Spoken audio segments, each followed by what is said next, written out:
Who should actually invest in a rotating heated food warmer like Winco's 18-inch red merchandiser? Who can safely walk away? And does the price make sense for a typical small cafe or busy home kitchen? That's the question I hear time and again when people stare at the glossy catalog photos and wonder if they're about to solve a real problem or just add another appliance to the back wall. Link is in the description if you want to check the product details on Amazon. The hesitation usually comes from two angles. First, the fear of overpaying for a unit that looks impressive but sits idle most of the day. Second, the worry that the rotating feature is more of a gimmick than a practical tool.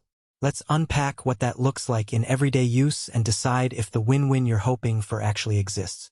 When I first started researching countertop warmers for a small deli I run, the biggest red flag was the gap between advertised capacity and what you can realistically keep hot without sacrificing quality.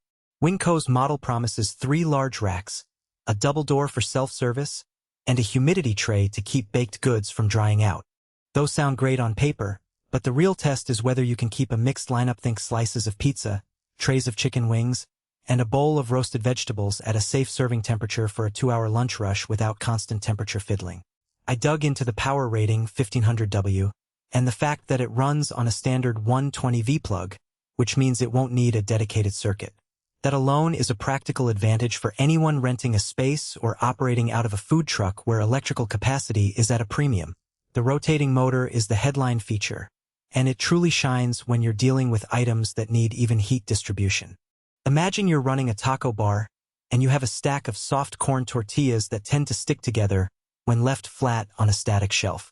By placing them on the optional pizza rack, sold separately, and letting the motor turn them slowly, you keep each tortilla exposed to the warm air and prevent that dreaded soggy on top, dry on bottom scenario. In a real-world setting, I observed a local bakery using the unit to keep mini quiches warm during a weekend market. The gentle rotation meant the quiches didn't settle in one spot and develop a crust that was too hard, while the humidity tray added just enough moisture to keep the flaky pastry tender. However, the motor isn't a miracle worker for everything.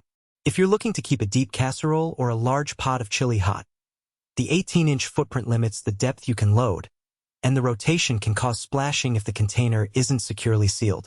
Customers who tried to use the unit for soups reported occasional spills when the motor turned a heavy, loosely covered pot.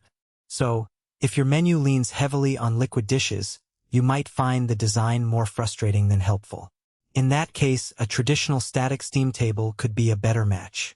Another practical consideration is the double door design. For self-service setups, the doors act like a built-in barrier, keeping the warm zone isolated from the rest of the kitchen. In a college cafeteria I visited, the staff loved how the doors allowed students to grab a plate of nachos without opening the whole unit, preserving heat and reducing drafts. On the flip side, the doors add an extra step if you're a single operator pulling items in and out quickly. You end up opening one door, reaching in, then closing it, then opening the other, an extra motion that can feel clunky during a rush.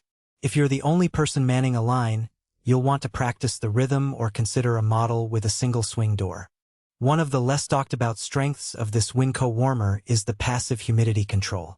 The removable water tray sits at the bottom and releases a subtle mist as the unit heats, which is particularly useful for baked items.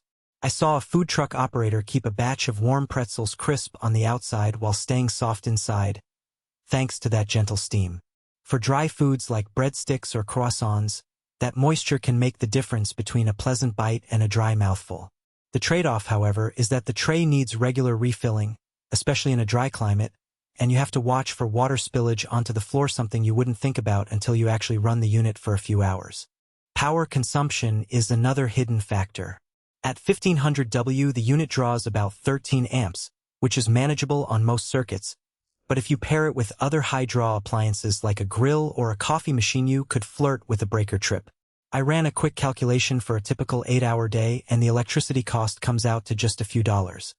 So the operating expense isn't a deal-breaker for most small businesses. For a home user planning to keep a party platter warm while entertaining, the cost is negligible. Now, who should really consider buying this? If you run a self-serve deli, a bakery,